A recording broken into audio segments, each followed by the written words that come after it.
વાત કરીએ વડોદરાની તો આણંદના જમીન દલાલ વડોદરામાં હની ટ્રેપમાં ફસાયા, જ્યાં યુવતીએ ફેસબુકના માધ્યમથી મેસેજ કરી હની ટ્રેપનો પ્લાન કર્યો. તેને મળવા બોલાવ્યા અને ત્યારબાદ સાગીરતોએ ખેલ પૂરો પાડ્યો. તેને આજવા ચોકડી પાસે 3 શખ્સો ક્રાઇમ બ્રાન્ચના અધિકારી બની ગયા, જે ગાંધીનગર ક્રાઇમ બ્રાન્ચનું નામ વટાવી ખાધું અને ગેંગે પૈસા ખંખેર્યા. 1.6 લાખ રોકડા અને 1 તોલાની વીંટી પણ પડાવી.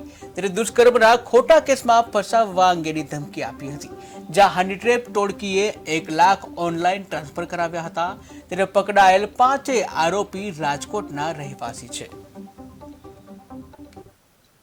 તમને મળી હતી તેમાં આનંદ રહેવાસી હતો, જે રિયલ એસ્ટેટ એજન્ટ હતા અને તેઓ એક મકાન બતાવવા માટે ફિમેલને એમનો કોન્ટેક્ટ કર્યો હતો. મકાન બતાવવા માટે આપણા કપુરા વિસ્તારમાં આવેલા હતા અને તેમને જ્યારે મકાન બતાવીને પ્રોપર્ટી બતાવીને પાછા વળી રહ્યા હતા ત્યારે તેમની ગાડીને 4 માણસો દ્વારા રોકવામાં આવી અને કહેવામાં આવ્યું તમે ગાંધીનગર ક્રાઇમ બ્રાન્ચથી આવ્યા છે, તમારી વિરુદ્ધ ઘણા બધા ગુના છે, અમે તમને લઈ જઈશું. એમ કરીને એમની ગાડીમાં બેસીને એમને લઈ જવાનો પ્રયાસ કર્યો અને તમારે જો આમાંથી છટકવું હોય તો તમારે 5 લાખ રૂપિયા આપવા પડશે તેવી ધમકી આપી.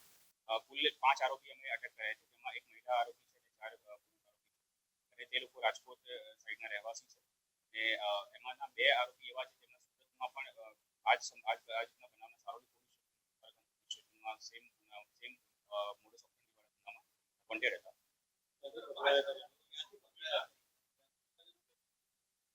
તમામ એ લોકોનું બસ આ રીતે છૂટક મજૂરી જેવું કરે છે અને આવી રીતે કોઈ પણને ફસાવીને આ રીતના કામ કરતા હોય છે અને તેમને અલગ અલગ જગ્યાએથી પકડવામાં આવ્યા છે.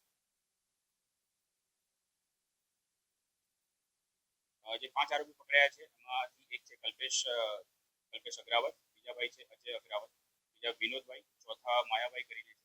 માયાભાઈ છે પણ જ્યારે સામાન્ય નાગરિક હોય છે, સામાન્ય હોય એમને અચાનક કોઈ 3 માણસ આવીને કહે કે ભાઈ અમે ક્રાઇમ બ્રાન્ચમાંથી આવીએ છીએ, તમારા છે અને તમને પોલીસ લઈ જઈએ છીએ, તો ઇન જનરલી વ્યક્તિ ગભરાઈ જાય છે અને પછી વધારે વિચારે વગર આપી દેતા હોય છે. તેમ વસ્તુ જેમ આપણે હમણાં જાણીએ છીએ કે સાયબર ક્રાઇમમાં પણ ગુના બની રહ્યા છે, જેમાં ડિજિટલ અરેસ્ટનો બની રહ્યા છે, તો આ એ જ વસ્તુ છે.